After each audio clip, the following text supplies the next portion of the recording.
파리의 택시 운전사 홍세화 씨가 우리나라에 똘레랑스라는 용어를 유행시켰지요. 우리말로 하면 관용 정도에 해당하는 말입니다. 이 관용은 자신과 다른 생각에 대한 관용이죠. 다른 종교에 대한 관용이고 다른 사고방식에 대한 관용, 다른 관습에 대한 관용이기도 합니다. 결국 표현의 자유라는 것도 이 관용의 철학과 관련이 있습니다.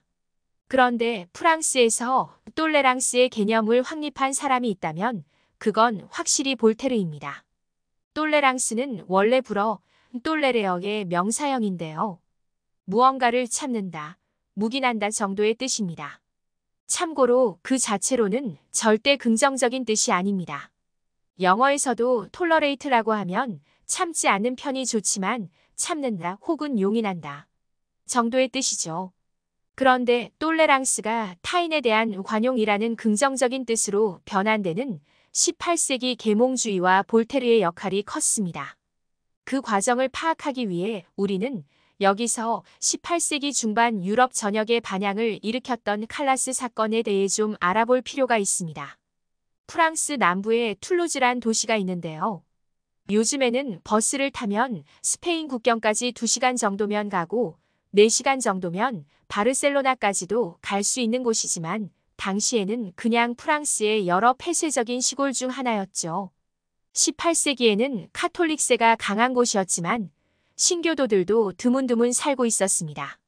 그중 한 사람인 신교도 위구노 상인으로 장 칼라스란 인물이 가족들과 함께 살고 있었는데 어느 날 갑자기 아들 앙투아느가 자살을 하고 말았습니다. 법원 판사가 사체를 검시했을 때는 타살의 흔적은 전혀 없었습니다. 그런데 군중들 사이에서 누군가가 칼라스가 아들이 카톨릭으로 개종하는 걸 막기 위해 살해했다 고 소리쳤고 그것이 소문이 되어 시 전체로 퍼져나갔죠. 여론을 의식한 시경찰 당국은 칼라스를 체포하여 고문했고 고문을 이기지 못한 칼라스는 사망해버리고 가족들은 풍비박산나고 말았죠. 이 사건은 프랑스의 많은 지식인들의 의식에 경종을 울렸습니다. 볼테르 역시 이 재판의 부당성을 주장하는 많은 저술을 남겼는데요. 결국 이들이 만든 여론 덕분에 다시 재판이 벌어져서 죽은 칼라스의 무죄가 확인되었습니다. 볼테르가 관용론을 쓰게 된 계기가 바로 이 사건이었습니다. 볼테르는 40여 년이 넘게 성실하게 상업활동에 종사해온 개신교인 장 칼라스가 무고하게 친자살해의 혐의로 기소된 사건에서 8명이나 되는 툴루즈의 판사들이 군중의 광신에 휩쓸려 죄 없는 가장을 수레바퀴에 매달아 처형했다는 사실에 경악하고 실은 이 사건이 본질적으로 성 바톨로메우 축일의 대학살의 연장선상이라고 파악합니다.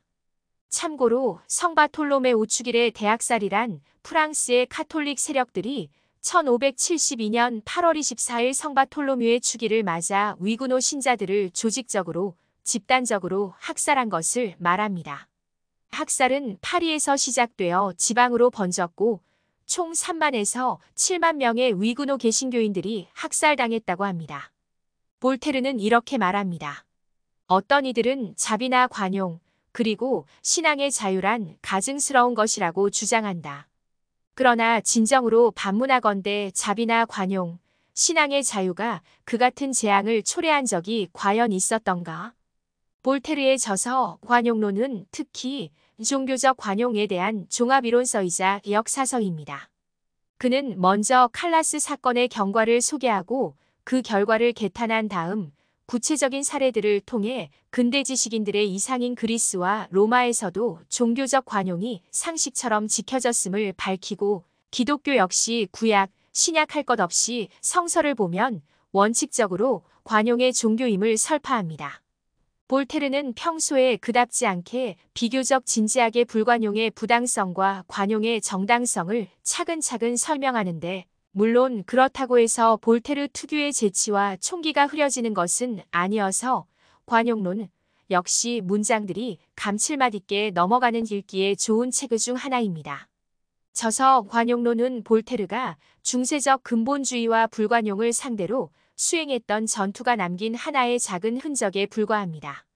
그는 리스본 대지진 이래 소설, 팸플릿, 기고 등 자신이 지닌 가장 유능한 재주즉 글쓰기를 통해 온갖 종류의 독신과 오만에 물든 세력과 싸워왔던 것입니다. 그런 과정들을 통해 볼테르는 유럽 계몽주의의 중심이자 정신이 된 거죠. 볼테르에 관한 이야기를 끝내기 전에 참고로 당신의 생각에는 동의하지 않지만 당신의 생각을 말할 수 있는 자유를 위해 나는 목숨 걸고 싸우겠소. 라고 그가 말했다는 것은 사실이 아닙니다.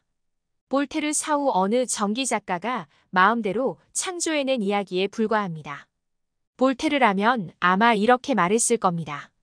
저 정도 되면 목숨까지 걸지 않아도 효과적으로 싸울 수가 있지요.